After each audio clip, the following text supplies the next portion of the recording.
France against South Africa. It's got the looks of a pretty good game, this one. South Africa coming off a defeat, very narrow defeat against England last week.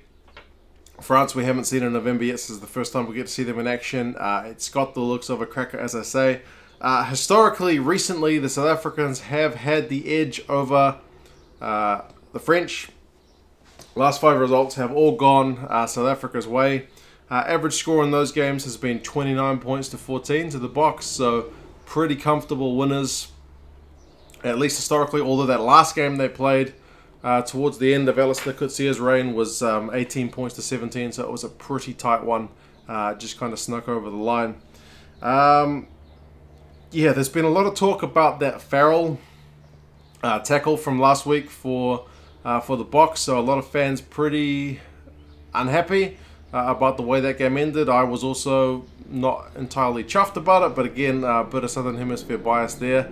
He did put out a ridiculously funny Twitter video about, or he didn't put it out, but at least it was recorded on Twitter, teaching Andre Esterhuizen how to tackle. If you haven't seen that, by some amazing miracle, go and find it, because it is pretty hilarious, teaching him to throw that shoulder right up high in the tackle bag. If you haven't seen it, very funny. Rassi kind of keeps growing on me every day. But about this game, I will put the teams in the description so you guys can have a look at the full lineups, but there are a few kind of key guys to look at. Guirado is the captain for France, and we see him here.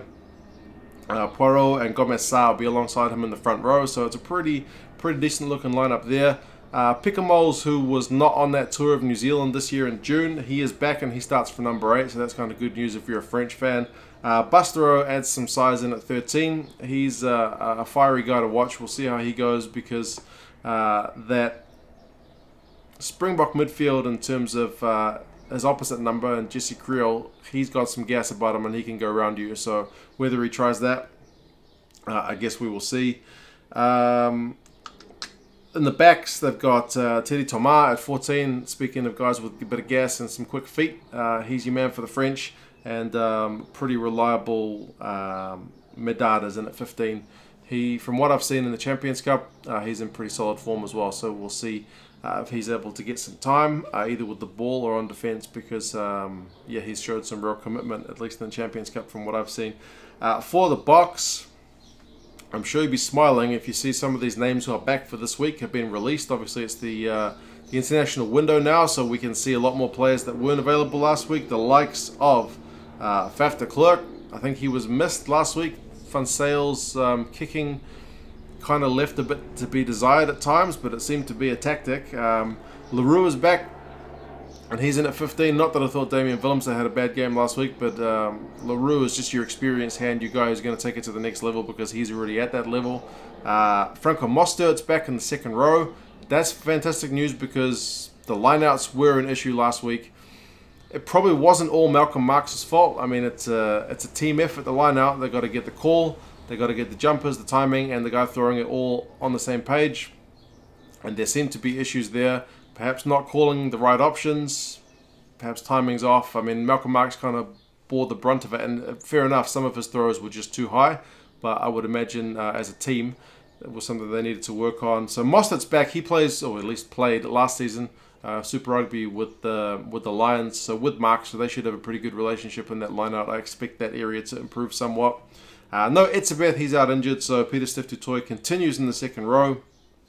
Colby is on the bench as well, so there's another kind of welcome addition, who one of the abroad players anyway. The guys like Faf de Klerk, Roux, and now Mostert, all guys based out of South Africa. Embros Papier starts on the bench again, so Van Sale's out of the 23 entirely.